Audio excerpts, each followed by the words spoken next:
지난 화요일이 1년 중에 낮 시간이 가장 길었던 하지이었다라고 합니다. 그 하지가 무엇인지 제가 좀 찾아봤더니요. 그 지구의 자전축이 태양 쪽으로 이렇게 많이 기울어져서 땅이 가장 뜨거워지는 그러한 날이 하지라고 하더라고요. 그래서 그런지 제가 살고 있는 동네는요. 지난 화요일에 최고 온도가 화씨로 104도 정도 되었습니다. 섭씨로 따져보니까 약 한 40도 정도 되더라고요. 그래서 얼마나 더웠는지 그날 저희 가족은요. 집에 있지 못하고요. 시원한 곳을 찾아서 방황하다가 아키야에 가서 하루 종일 놀다가 왔습니다. 근데 재밌는 것은 화요일이 이번 여름에 들어서 가장 더운 날이었는데요. 불과 며칠 전만 하더라도 최고 온도가 68도에서 74도 정도밖에 되지 않았었습니다. 섭씨로 따지면은 한 20도, 23도 정도밖에 되지 않았다라는 것이죠. 그러니까 불과 며칠 만에 따뜻한 봄날에서 아프리카 대륙의 날씨로 이렇게 날씨가 확 급변한 것이다라고 볼 수가 있겠는데요. 하루 일교차도 너무 심해서 요즘에 여름 감기로 고생하시는 분들이 많이 있다고 합니다. 저도 사실은 지난 한 주 동안 이 감기가 걸려가지고 목도 되게 컬컬하고 열은 나지 않았습니다. 다행히. 그래서 되게 많이 불편하더라고요. 그래서 저희 아이들도 조금 이렇게 기침이 나오고 하고 있는데 특히나 이제 저희는 6월 둘째 주에 시애틀을 갔다 왔거든요. 시애틀은 너무 춥더라고요.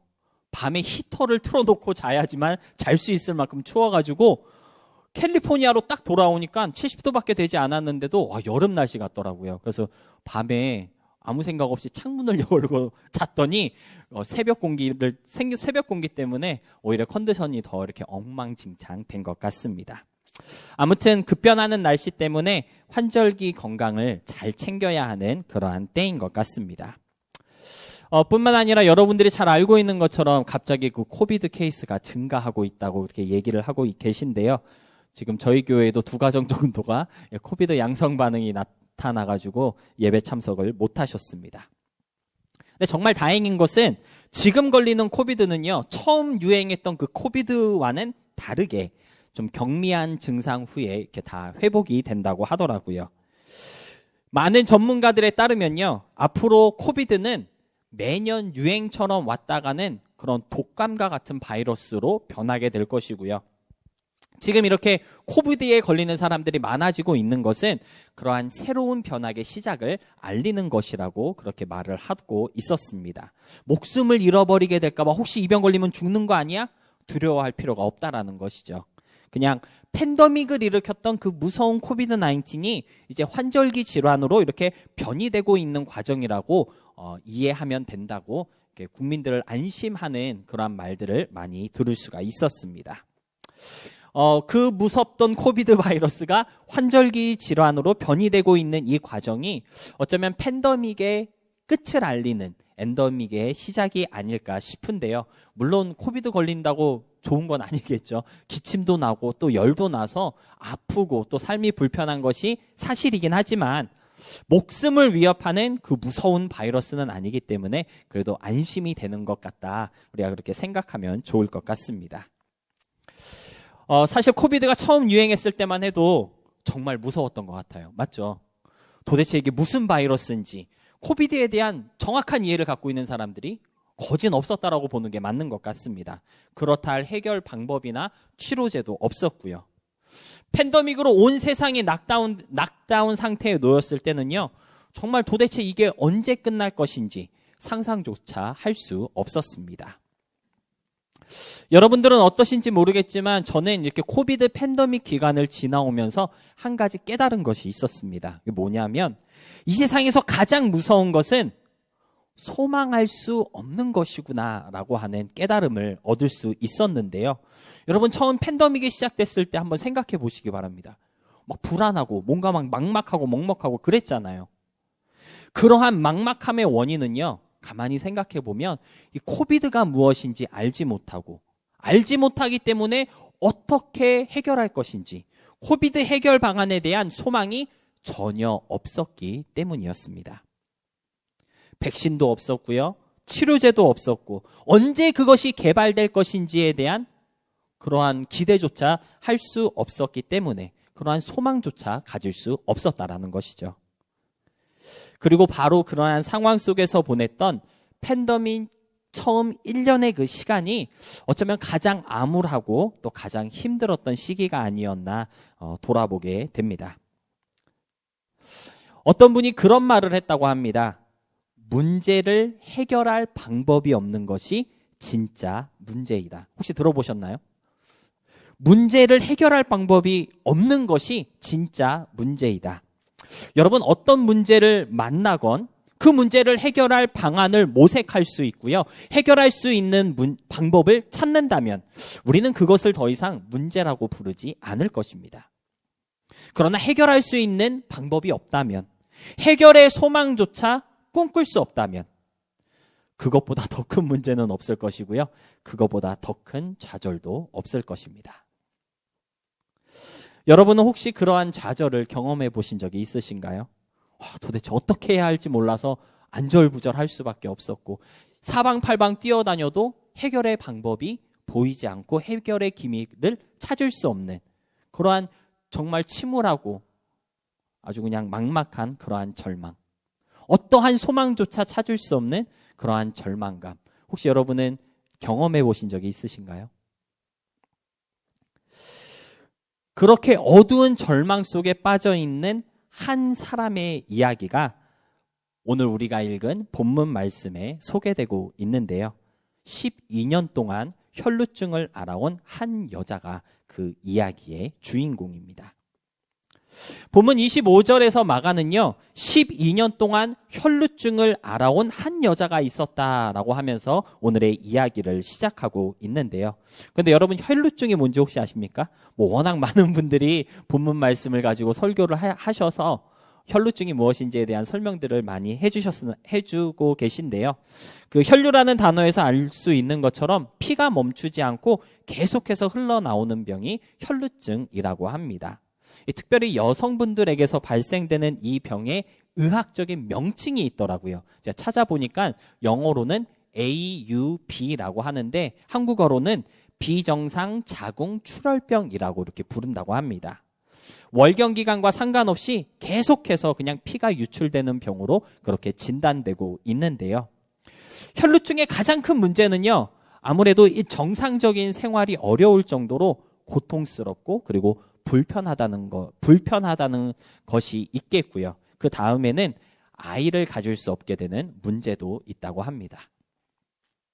그런데 무엇보다 오늘 본문으로 읽은 마가복음 5장에서 혈루증이 있는 이 여인에 대한 이야기를 아주 심각한 어조로 풀이하고 있는 이유가 있는데요. 바로 레위기 15장 2절에서 누구든지 몸에 유출이 있는 사람은 부정하다라고 말씀하고 있기 때문입니다. 레위기 15장에 따르면요, 몸에 유출이 있는 사람은 부정하기 때문에 타인과의 접촉이 금지되어 있고요. 정결케 되기까지 공동체에 들어올 수 없습니다. 한마디로 무엇을 해야 한다는 거죠? 자가격리를 해야 한다는 겁니다. 자가격리가 우리에게는 원래는 되게 생소한 단어인데 팬데믹을 지나면서 자가격리가 뭔지 우리가 다 알고 있잖아요. 유추병 걸린 사람은요, 자가격리를 해야 한다는 거예요. 근데 언제까지 자가격리를 해야 하냐면 유출이 멈추고 7일을 더 기다리고 7일 동안 아무 일이 없을 때까지 그렇게 자가격리를 해야 한다고 율법에서 말씀하고 있습니다. 그런데 만약 이 율법을 어기고요, 부정한 중에 그냥 자가격리하지 않고 일상생활을 이어가거나 또는 타인과 접촉하며 공동체 안으로 들어올 경우에는요, 무슨 일이 생길까요? 어떠한 벌을 받게 될까요? 율법에 따르면요, 돌에 맞아 죽거나 화형에 처하는 무서운 벌을 받게 됩니다. 바로 그러한 이유 때문에 마가는요, 예수님 뒤로 몰래 와서 예수님의 옷을 만진 이 여인의 행동을 아주 심각한 시선으로 조명하고 있는 것입니다. 혈루로 인해 부정한 상태에 있음에도 불구하고 감히 공동체 안으로 들어왔을 뿐만 아니라 허락하지도 않았는데 타인의 옷을 만진 이 여인의 행동은요, 말 그대로 돌에 맞아 죽어도 싼 범죄이기 때문입니다. 하지만 바로 그런 이유 때문에 우리는 오늘 본문에 나오는 이 여인의 삶이 얼마나 소망이 없고 비참하며 또 잔인한 인생이었는지를 또한 짐작해 볼 수 있을 것 같습니다. 여러분 생각해 보시기 바랍니다. 계속해서 흘러나오는 이 피가 좀 멈춰야 자가격리도 마칠 수 있고 일상을 회복할 수 있을 텐데 무려 12년 동안 멈추지 않고 계속 나오는 이 혈루 때문에 이 여인 얼마나 외롭고 또 고독한 삶을 살아왔을까요? 장벽 없는 감옥 생활을 우리가 흔히 자가격리를 장벽 없는 감옥이라고 그렇게 표현하는데 정말 장벽 없는 감옥 생활에 지쳐버린 그녀의 모습이 어땠을까 생각만 해도 정말 끔찍한 것 같습니다. 이제 미국에서 한국을 방문했을 때 팬데믹 기간 동안 2주 동안 자가격리를 해야 한다고 그렇게 얘기했었잖아요. 2주 동안 자가격리했던 분들의 소리를 들으면요, 이야기를 들어보면 너무 답답했다, 미치는 줄 알았다, 막 이런 말씀 하시더라고요. 근데 12년 동안 자가격리를 한 거예요. 얼마나 끔찍한 삶을 살아왔겠습니까?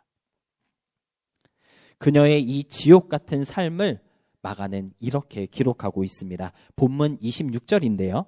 제가 한번 읽어보겠습니다. 많은 의사에게 많은 괴로움을 받았고 가진 것도 다 허비하였으되 아무 효염이 없고 도리어 더 중하여졌다. 12년 동안 이 어렵고 힘들고 괴롭고 잔인한 병을 치료하기 위해서 정말 많은 의사들을 찾아다녔고 그들이 하라는 대로 다 해봤지만 효력이 있었어요? 없었어요? 아무 효력이 없었다는 거예요. 도리어 가지고 있었던 것만 다 허비했다라는 거죠. 제가 볼 때는 정말 알거지가 되었을 것 같습니다. 돈을 아끼지 않았겠죠. 그런데 정말 심각한 것은 그 병이 점점 더 나빠졌다라는 것이죠. 한마디로 회복의 기미가 전혀 보이지 않았고요. 나을 거라는 소망도 가질 수 없게 되었다라는 것입니다. 여러분, 소망을 잃어버렸다라는 것은요, 모든 것을 포기하였다라는 말이겠죠. 소망할 수 없다는 것은 가장 비참하고 극단적인 상황 속에 빠져 있다는 증거라고 볼 수 있겠습니다. 기약 없는 자가격리, 끝나지 않는 고통, 해결할 수 없는 이 문제의 연속, 그 어디서도 위로받을 수 없었고요. 그 어떤 것도 의지할 수 없었던 이 비참한 인생의 주인공에게 오늘 신랄 같은 소망의 빛이 비추었다고 성경은 말씀하고 있는데요. 그것이 무엇이냐면 바로 예수님에 대한 소문이 들렸다라는 것입니다. 본문 27절로 28절 말씀 함께 보겠습니다. 예수의 소문을 듣고 무리 가운데 끼어 뒤로 와서 그의 옷에 손을 대니 이는 내가 그의 옷에만 손을 대어도 구원을 받으리라 생각함일러라. 여러분, 절망 속에, 아픔 속에 위로가 없고 소망을 꿈꿀 수 없는 그런 자리에 있다 할지라도 예수의 소문을 듣게 되면요, 다시 소망할 수 있고 꿈을 꿀 수 있고 힘을 얻을 수 있게 될 줄로 믿습니다. 모든 것이 실패하고요, 오히려 괴로움이 더해가는 그러한 상황 속에 있을지라도 예수님의 소문을 듣게 되면, 예수님에 대해서 알게 되면 회복의 소망으로 위로받게 된다는 것을 혈루증을 앓은 여인은 우리에게 보여주고 있는 것입니다. 그래서 저는 오늘 본문의 말씀을 가지고 소망을 꿈꾸는 자리로 나아가는 우리가 되기를 함께 묵상해 보려고 합니다. 사실 우리가 신앙생활을 하고는 있지만 언제나 해피하고 언제나 꿈과 기대가 넘치며 막 행복한 삶을 사는 것만은 아니잖아요. 맞죠? 아마 아니요, 저는 근심 걱정 하나도 없습니다, 나는 에브리데이 해피해요 라고 얘기하시는 분들이 있다면 거짓말일 것입니다. 맞죠? 근심 걱정 없는 사람이 없습니다. 성경에서도 말씀하고 있거든요. 전도서 보니까는 해가 뜰 때도 있고 질 때도 있고 웃을 때가 있고 슬플 때도 있다고 그렇게 말씀하고 있잖아요. 우리가 비록 신앙생활하는 사람이지만 언제나 해피하지는 않습니다. 근심할 때도 있고 걱정할 때도 있다라는 거예요. 우리도 가끔은 힘이 들고 지치고 넘어져서 소망을 잃어버릴 때도 있고요, 좌절할 때도 있고, 그럴 때마다 우울해하고 괴로우며 정말 비참하다, 그러한 기분을 느낄 때도 있습니다. 그런데 믿음 생활하는 사람이기 때문에 왠지 그러한 감정을 느낀다는 것 자체가 나 믿음 없는 사람이에요 라고 광고하는 것처럼 여겨져서 일부러 그러한 감정을 부인하고 또 모른 채 할 때가 있는 것이 사실인 것 같은데요. 근데 여러분, 건강한 믿음은요, 오히려 그러한 감정과 문제를 솔직하게 직면하며 그리고 인정하는 것입니다. 그리고 그 자리에서 우리를 만나주시는 예수님께 기대는 것이 어쩌면 참 믿음이고 또 용기 있는 신앙의 모습이라고 할 수 있는데요.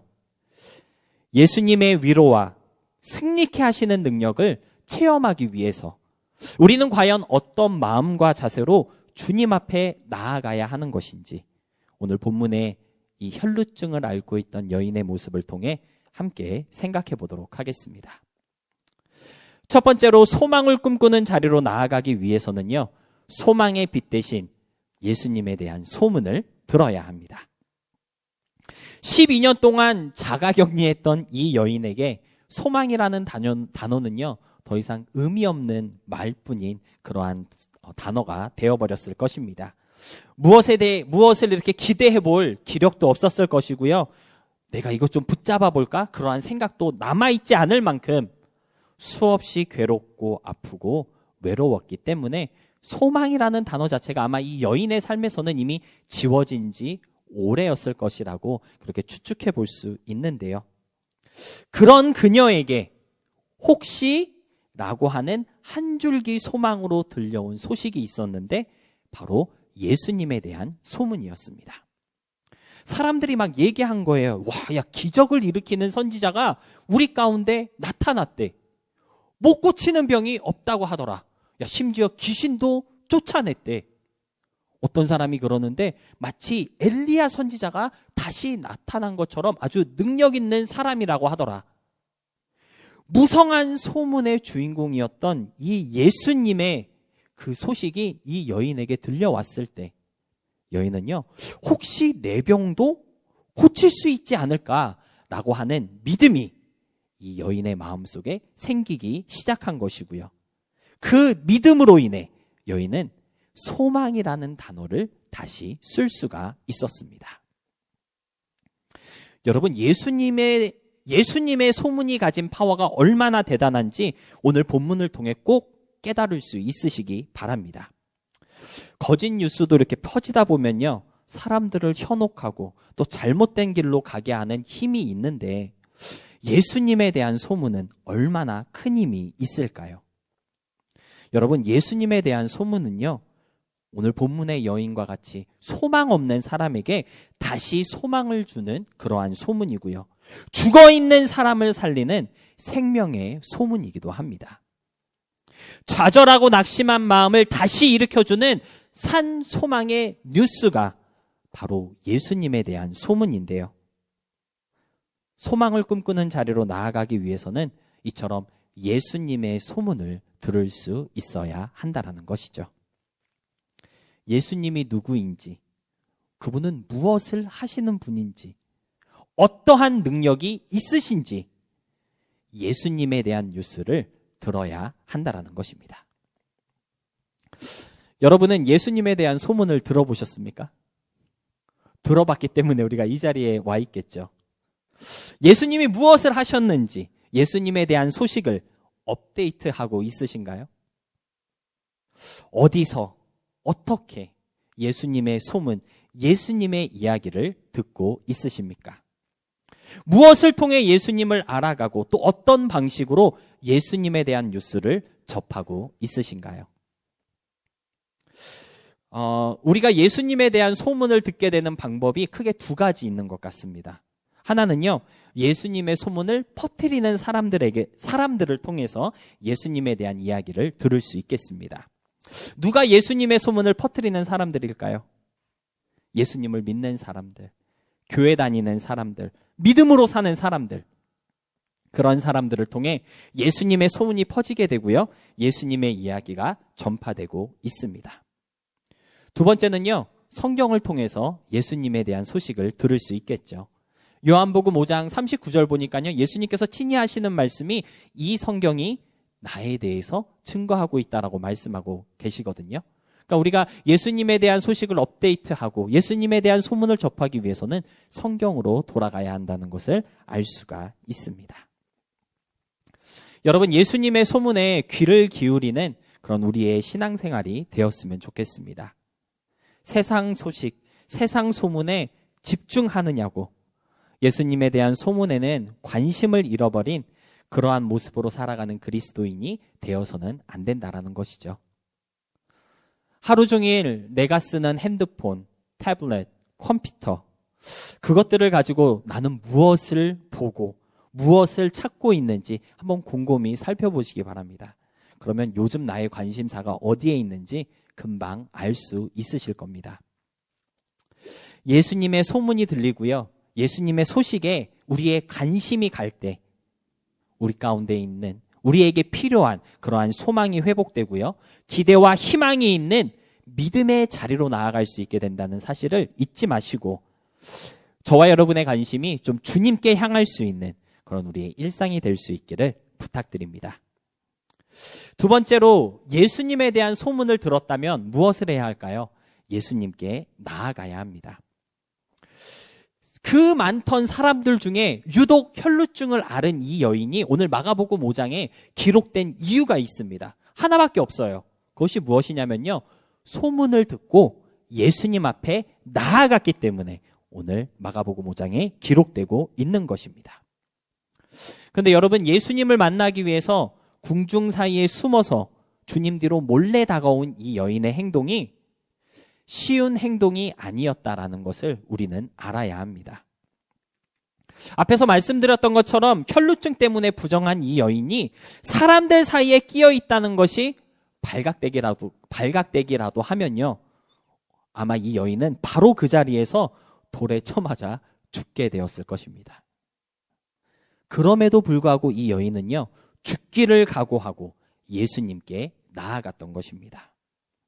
그러한 결단과 각오가 있었기 때문에 죽음을 넘어 생명을 얻는 기적을 체험할 수 있었다라는 것이죠.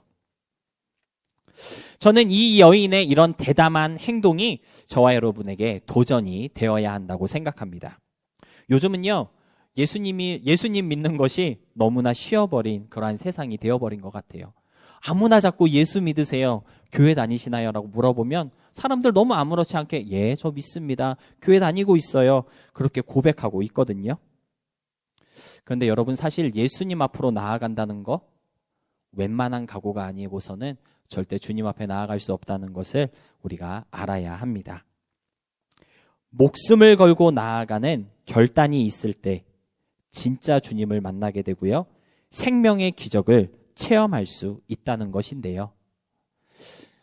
제가 몇 번 말씀드리긴 했지만 기독교를 문화로 즐기는 사람들이 너무나 많은 이때에 나는 혹시 기독교를 문화로 즐기고 있지는 않은지, 교회 생활과 일상생활이 동떨어져 있는 성도는 아닌지 좀 진실되게 바라볼 수 있었으면 좋겠습니다. 누가복음 14장 27절을 보니까요, 예수님은 죽음을 각오하는 결단으로 자신에게 나와야 한다고 우리에게 도전하고 있습니다. 자, 한번 읽어보겠습니다. 누구든지 자기 십자가를 지고 나를 따르지 않는 자도 능히 내 제자가 되지 못하리라. 여기서 말씀하시는 자기 십자가는요, 죽음을 결단하는 각오를 의미합니다. 예수님이 원하시는 제자가 되는 길은요, 그냥 설렁설렁한 각오, 웬만한 결단을 가지고서는 절대 갈 수 없다라고 예수님은 우리에게 알려주고 계신 것이죠.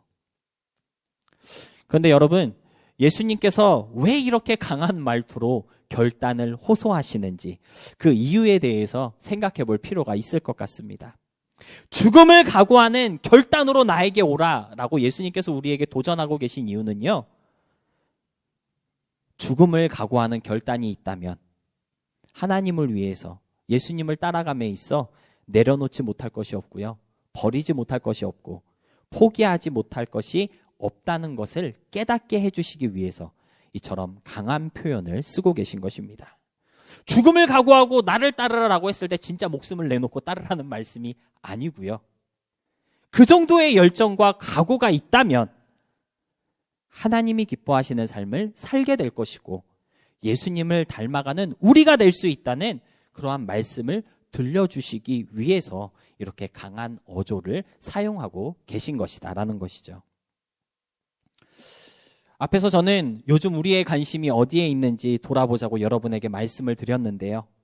세상 소식, 세상 것들에 관심이 가고 또 그런 것들에 정신이 팔려서 예수님에 대해서는 관심 없는 모습으로 살아가는 그러한 모습들도 죽음을 각오하는 결단의 마음이 있다면 얼마든지 바꿀 수 있고 또 새롭게 정비할 수 있지 않을까요? 여러분, 죽는 것보다 어려운 것이 어디 있겠습니까? 맞죠? 그런데 내가 주님을 위해서 죽을 수도 있다라고 하는 그러한 마음가짐이 있다면 내가 즐겨보는 드라마, 내가 즐기는 세상 취미, 예수님을 위해 조금 내려놓는 것 그리 어렵지 않을 거라고 생각할 수 있겠습니다. 바로 그런 변화의 삶, 돌이켜 나를 바로 세우는 삶의 모습을 갖게 하시기 위해서 예수님은 자기 십자가를 지라고 말씀하고 계신 것입니다. 혹 예수님의 소문만 듣고 결단하지 못함으로써 주님 앞에 나아가지 못해 아직 생명의 기적을 체험하지 못한 그러한 우리는 아닌지 한번 나를 돌아보면서 오늘 이 말씀을 통해 좀 도전받고 결단할 수 있으시기를 축복합니다. 죽음을 각오할 때 죽음을 뛰어넘는 생명의 기적과 영원한 기쁨을 누리게 될 것입니다. 마지막으로 소문의 예수님이 아닌 나에게 말씀하시는 예수님을 만나야 합니다. 오늘 혈루증을 앓았던 이 여인은요, 소문으로만 듣던 그 예수님을 만났습니다. 몰래 뒤로 가서 그의 옷을 만짐으로써 소문의 그 예수님을 만났고요, 병고침의 기적을 체험할 수 있었는데요. 그런데 이 여인에게 진짜 중요했던 것은 나의 병을 고쳐줬던 소문의 그 예수님이 아니고요, 나에게 말씀하시는 예수님을 만났다라는 것입니다. 소문의 예수님을 만났을 때는요, 병이 고침 받았지만 따라 나를 그렇게 불러주시는 예수님을 만났을 때 육체의 구원뿐만 아니라 영혼의 구원과 평안을 누리게 되었다라는 사실을 우리는 본문을 통해서 발견할 수 있는데요. 우리 34절 말씀 함께 보도록 하겠습니다. 제가 읽어볼게요. 예수께서 이르시되 딸아, 내 믿음이 너를 구원하였으니 평안히 가라. 내 병에서 놓여 건강할지어다. 소문의 예수님도 물론 능력이 있었고요, 그 누구도 고치지 못했던 병을 기적으로 고쳐주셨습니다. 그런데 소문의 예수님을 만났을 때, 그 예수님을 만지기만 했을 때는요, 평안은 얻지 못했고요, 참된 구원의 약속을 받지는 못하셨습니다. 그런데 나를 부르시고 나를 따라라고 불러주시는, 진짜 나에게 말을 걸어오시는 그 예수님을 만났을 때 이 여인은 건강도 회복했고요, 마음의 평안도 누리며 진정한 구원을 만끽할 수 있었습니다. 얼마나 많은 그리스도인들이 소문의 예수님만 만나고 있는지 아십니까? 들려주는 예수님, 가르쳐주는 대로 알아가는 예수, 배운 예수. 내가 만난 예수는 없고요, 누가 만난 예수님, 어떤 권사님에게 역사하신 그 하나님, 어떤 장로님의 삶을 정말 기적적으로 신비하게 이끌어주신 하나님, 그들에 대해, 그 하나님에 대한 믿음만 가지고 신앙생활 하시는 분들이 많다라는 것입니다. 여러분, 진짜 믿음 생활은요, 나에게 말씀하시는 하나님을 만날 때, 나에게 말을 걸어오시는 예수님, 나의 이름을 불러주시는 예수님과 대면할 때부터 시작한다는 것을 꼭 좀 기억하시기 바랍니다. 누구에게 나타난 하나님, 누가 만난 예수님 말고 그런 소문만 무성한 하나님 아니라 딸아, 아들아, 나를 그렇게 불러주시는 하나님과의 만남이 있는 신앙생활이 되어야 마음과 생각에도 평안이 임하고요, 참된 구원을 누리게 되는 은혜가 우리들의 삶 속에 역사하게 되는 것입니다. 성경에서 가장 다이나믹하면서도 역동적인 모습을 많이 보여주는 인물을 한 명 뽑으라고 한다면 아마도 다윗을 뽑을 수 있을 것 같은데요. 그가 쓴 시편의 그 많은 시들, 날마다 하나님을 만나고 경험했던 하나님에 대한 찬양으로 가득 채워져 있습니다. 아마 그리스도인이라고 한다면 누구나 다 좋아하는 그러한 시편이 하나 있죠. 시편 23편, 여호와는 나의 목자시니 내가 부족함이 없으리로다. 우리가 그토록 그 시를 사랑하고 그 시에 그렇게 공감하는 이유는 아마도 다윗 자신이 직접 만나고 경험했던 하나님에 대한 어떤 진솔한 고백이고 찬양이기 때문일 것입니다.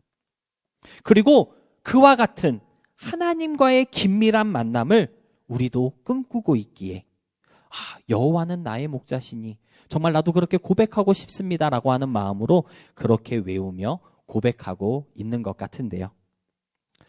아무쪼록 귀로만 듣는 하나님 말고 소문으로만 들은 하나님이 아닌 정말 나의 삶 가운데 가까이 오셔서 좀 우리가 눈으로 보고 손으로 만지며 직접 대면하는 그러한 하나님을 믿는 믿음의 자리에 나아갈 수 있는 그런 우리 모두가 될 수 있기를 진심으로 소망하며 축복합니다.